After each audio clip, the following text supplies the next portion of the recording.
This is just totally unscripted on my part. I just did the experiment using this particular interface yesterday. So it was set up by Enrique Galvez, who is a quantum physicist at Colgate University. I talk about him a lot in my book. And he, with all the students being dispersed around the country during the lockdown, he set this up as an online laboratory. So it's a little kind of fiddly to get it to work, but it gives you a real sense of how these physics experiments are really done and kind of how they're all duct taped together.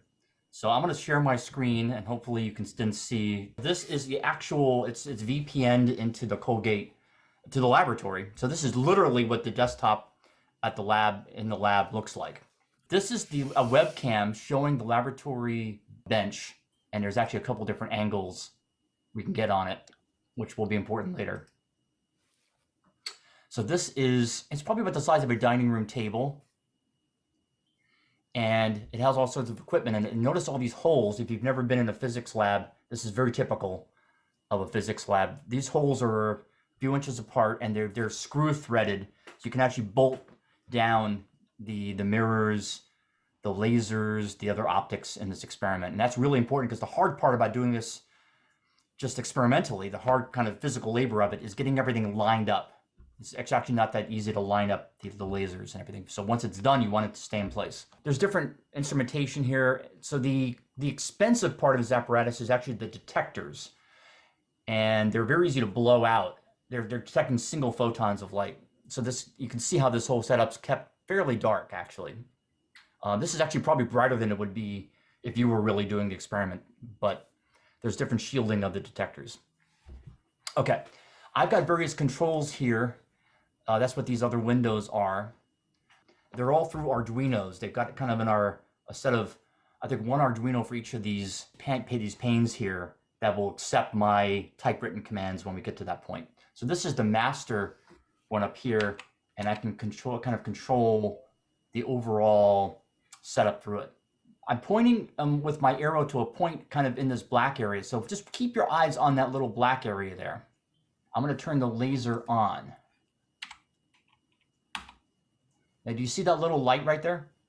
Maybe if we actually go to the other web view, it'd be easier to see. Yeah, you can actually see it here better. See that little purple light? This is actually the main window we're going to want to use anyway later. So there's a laser that is passing through this apparatus. Normally, think of a laser as you can actually see the laser beam, but that means it's scattering off of the dust in the room, and you actually don't want that normally. You actually prefer not to see the laser beam, and all you ever see is just it's where it finally hits, which in this case is way over here. There's also there's actually two of them, two sets of optical elements, left and right. We'll call that Alice and Bob. Those are the two parties to the quantum experiment. That you always have two in this kind of experiment. You have two experimenters in a way, which are represented by this set of equipment. And all this really is, well, they are polarizers. So there's polarizing the light. The light that actually is polarized, that's going to be the attribute of the light that's being tested here. And the filters adjust what polarization gets through to the detectors. And that's the measurement we will be making here. This window, this other big window on the right here is actually MATLAB running. It's just software that will actually do the kind of processing of the data. And then these are my kind of other control panels on the left here. There's one for Alice, one for Bob, and then two for the actual crystal that's producing the entangled photon. So what will happen is the laser is going to hit a crystal. One beam's going to come in. Roughly speaking, two beams will come out. And those two beams will actually be the sets of entangled photons. So energy is being conserved here. So you get one blue photon, which is a fairly high energy photon coming in, two red photons, two lower energy photons coming out. That way energy is being conserved. Momentum, all the things of physics are conserved here actually. So any questions so far? So this is just a standard beam splitter. This is not a standard beam splitter. This is it's a barium borate crystal, BBO in short. It's a nonlinear optical crystal. It's actually a nonlinear element, unlike beam splitters, unlike most optics. So it's actually, I can go into the physics of it later, but essentially it's able to split photons in half in this case. So one photon will come in and the crystal will split it in half. What's an example? So in acoustics, so when I speak in a room or you sing or you play music, all the different tones are propagating through the room independently of one another. So if I have an A sharp, etc., those will propagate independently through the room and arrive at your ear, and your ear will construct a chord or some kind of harmony or disharmony out of those notes. And that independent propagation is due to the linearity of sound in approximate linearity of sound waves in air. So you can basically add two sound waves and get a bigger sound wave out of it, or you can subtract it. So the sound quality is being preserved. So a similar thing happens with optics. So this is why you could shine a flashlight this way and a flashlight that way, and the two beams will go through each other. We take that for granted, but it's a property of the linearity of the vacuum state in this case. Right. So what this crystal does is something nonlinear. It's disrupting that process. It would allow crosstalk between the different tones. And this, actually, you have this, when I play a note on my guitar, you get a little bit of sympathetic vibration. The E string might cause the G, for example, to vibrate a little bit. And that's actually something you don't want when you play. So you normally try to mute that with your hand. That's allowing some crosstalk among the different tones. And likewise, this crystal allows crosstalk among different frequencies of light or different photons. So the relevant crosstalk that's going on here is between the vacuum state and the laser. Normally, the laser would just propagate freely, but now it's going to hit the crystal and it's going to interact with the vacuum state. And that's actually, it's provoking the vacuum to emit another photon in that case. Now, it's going to be hard to see, but try, or at least focus your attention on these two pieces of equipment right in front. Those are the two, basically two polarizers. I have to qualify it a little bit. He's got it set up a little oddly here for convenience, but these are the two polarizers. So I can go over here and I can rotate them. So watch that, see that little yellow thing? Watch that. That's the orientation of the polarizer. See how that turned? Yes, I did. And I can turn the other one. I'll watch it on the left side here. I turn that. So there's just a microcontroller that's controlling the motors on these polarizers. And I can turn it back. So that's 1 degree, or 2 really degrees of freedom that I have in this experiment. That's having control here. The experimenter having control lets you kind of set up a control group and an experimental group like you do with a drug trial. You want always 2 sets of trials. Something similar is being done here by my ability to move these polarizers to different angles. I can kind of create experimental and control groups. Now, over here is a different type of control that I can exert here. So watch this thing in front.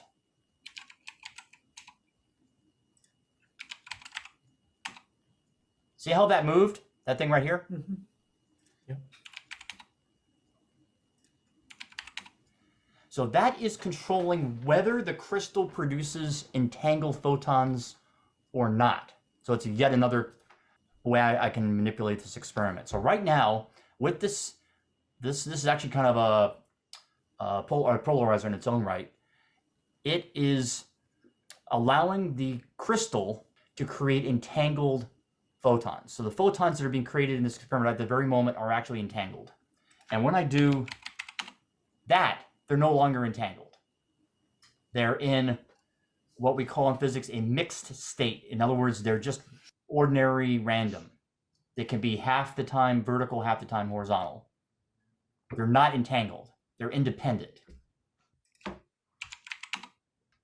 So what we can do is I'm going to turn on the detectors using my little master control box over here. Detectors are on. And actually, I'll show you something cool here. See this kind of red thing way in back here? That's actually a power supply, and it just went from 0 to 5 volts. That's what that command just did. 5 volts is now being applied to the detectors, allowing them to detect photons, and they're detecting individual photons of light. So if this room lights were, just turn on the room lights, which I don't have control over, it would flood the detectors with, billions, literally trillions of photons. So we're detecting single photons now. Okay, so to measure that, we come over here. You can see why this isn't really ready for public consumption, right? It would be cool if he cleaned this up and made a good interface out of it. Okay. But this is very typical physics labs. They're all kind of hacked together. And this is really kind of a miracle it works. Okay. So what this is going to do when if I run this, every second, that's what this number 1 is. Every second, this is going to take a data point. Wait a minute. I had to put in the port. Yeah. So every second, this is going to update these numbers. Let me explain what they are. This is Alice's detector. So there's 2 detectors, and I guess that's probably over here somewhere. In the middle, we have Bob's detector, which is, I guess, probably over here on the bench.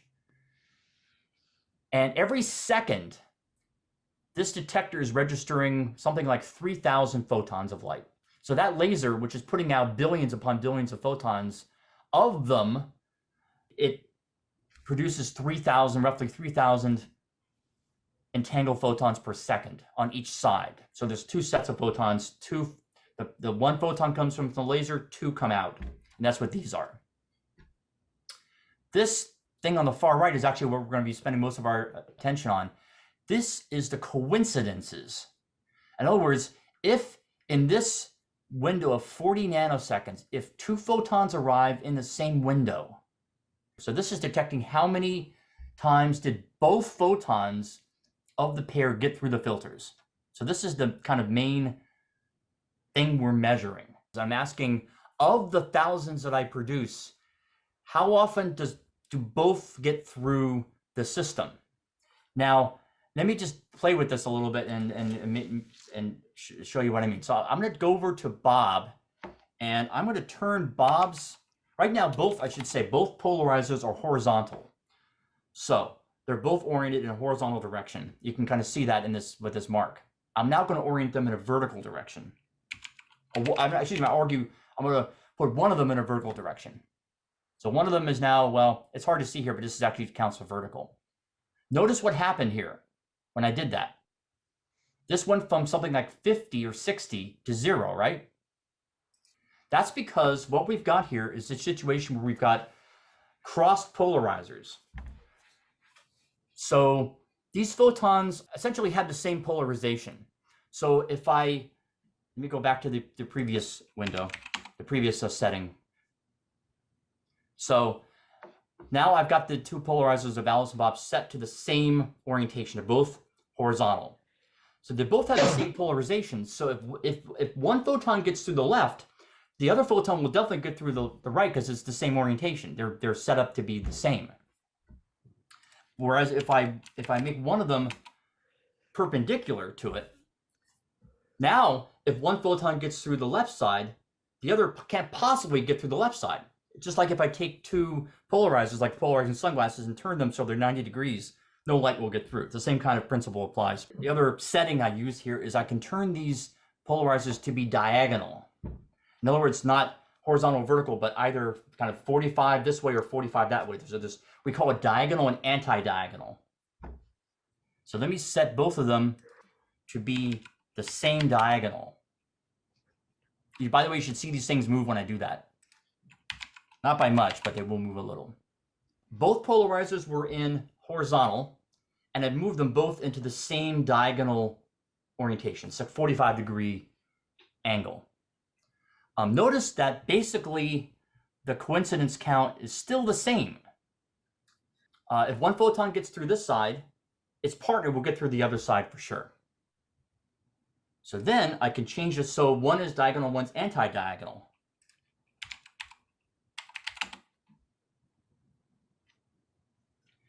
So now I've again got cross polarizers, except I'm crossing not like that, but like that.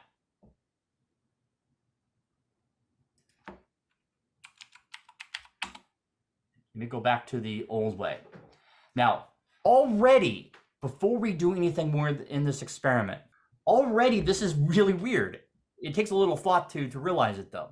Putting the polarizers like that or like that, I get the exact same situation. So the photons are going through based on their relative orientations of the polarizers. If the polarizers are the same, they both get through at a rate of 50 or 60 a second. If they're crossed, they don't get through. Relative to each other, everything happening here with the entangled photons is relative to each other. This is the characteristic property of entanglement, because ordinary photons don't care about what other photons are doing at all. There's nothing relative about them. They're always have some absolute polarization. The polarization is set by the laser. It's set by what's polarized sunglasses is set by the sun and the water surface that the light might be reflecting off. So to show that there's a difference here between entangled and unentangled, we can use these other control boxes to look at the unentangled photons and see what their effect is. So let me reset these polarizer settings. And now I'm going to go up here and switch over to producing. Now the photons coming out here are not entangled. They're random, but they're not correlated anymore. Okay, so in this case, in the case of the both polarizers set in the horizontal position, it actually had no effect, or very little effect. This is the numbers bounce here just because of the noise in the experiment. So now let's orient these to the diagonal.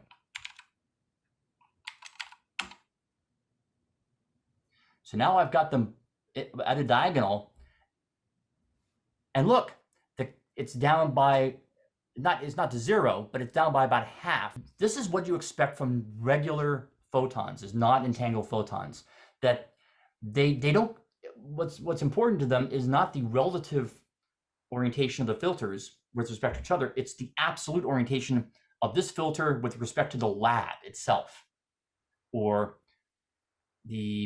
with the polarizing sunglasses with respect to the light coming off the water, the sunlight reflecting off the water. That's why we use polarizing sunglasses. So already before I do anything more in the experiment, this is already showing you something very peculiar is happening. In fact, it's literally impossible to explain using ordinary physics. And it seems so tiny. All I've done is I've changed one setting and this is dropped by half, and already you've thrown 3 centuries of physics out the window, just at one change. I'll leave these polarizers the same, but I'm actually gonna switch directly back to entangled light. It didn't move. I think I need to,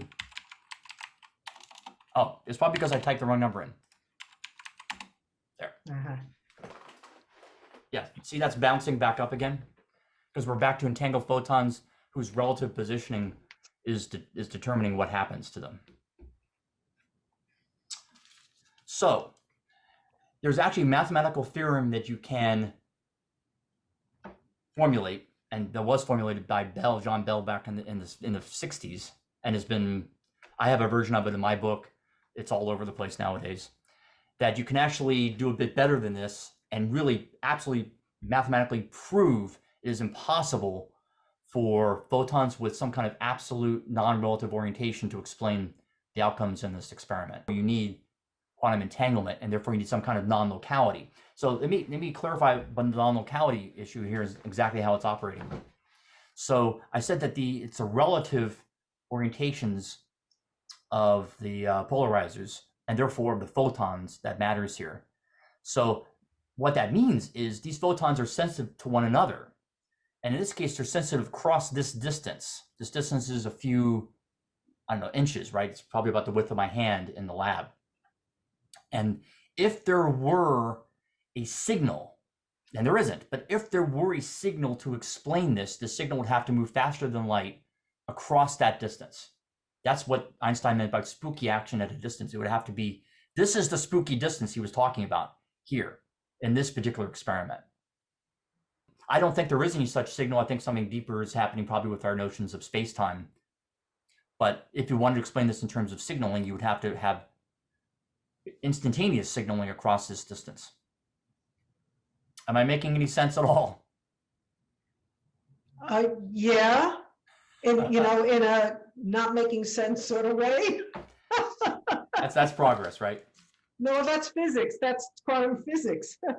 Okay, so I'm not going to go through the whole details of it because it would take about 20 minutes. It's actually something we could do, but if you really wanted to prove the absolute impossibility of doing this, as opposed to just kind of the suggestive argument I've given you so far, there are 16 positions. I have to move these to 16 different, well, it's actually 4 for each side, so a total of 16 permutations of these experiments. And I would do that here, and I would take some data, I would move it to the next one, take some more data, I would get a bunch of numbers, and then I would put them into a spreadsheet. So let me actually bring up the spreadsheet and to cut to the chase. Okay, so this is the data I took earlier today, and there were a total of 16 numbers. I had actually more than that I had to record, but I'm 16 relevant numbers. And I did it twice, once for unentangled and once for entangled. At the moment, this is the data for it's actually called a mixed state in quantum physics. There's reasons for that, not important.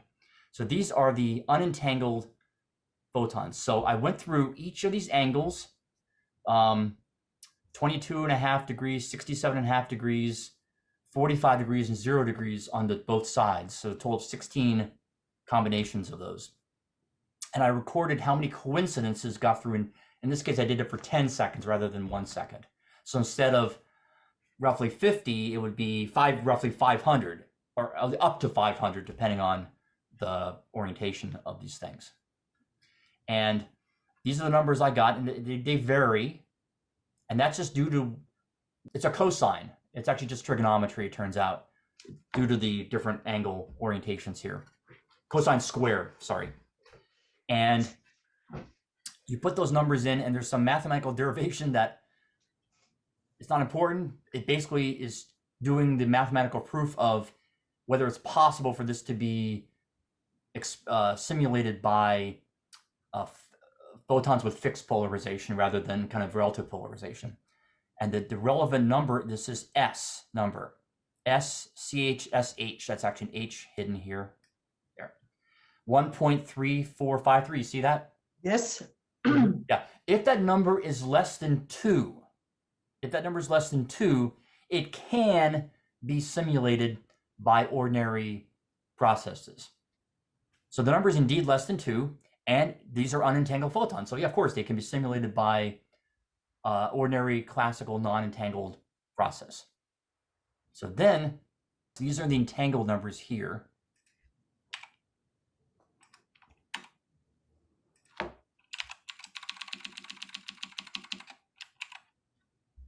So now I put in the entangled numbers that changed a little bit. Now look at the S value, 2.7871, right? Mm-hmm. That's above this magic number of 2. That means this cannot be emulated. This pattern of numbers cannot be emulated by ordinary statistics. So ordinary statistics, I guess I could say it this way, is always on the assumption of independence. So if I flip one coin and I flip another coin, I assume the two coins are unrelated. So I tend to get heads on each side half, tails half. So I get 2 heads a quarter of the time, 2 tails a quarter of the time, and heads, tails, heads each a quarter of the time. That's what ordinary probability theory tells us. If I'm drawing poker hands or a roulette wheel or craps or whatever, same idea applies. And if you were to, you can derive what this number would be on the assumption of ordinary statistics. That's what this is behind all these numbers here. And that would tell you that the number has to be less than 2, but it's more than 2. So that's impossible to explain by ordinary statistics. So this is disproving locality in nature, disproving independence of different locations in nature. This little change of a number from 1.3 something to almost 2.8 is enough to, again, throughout the entire understanding of space-time that we had prior to 1927. So there you go.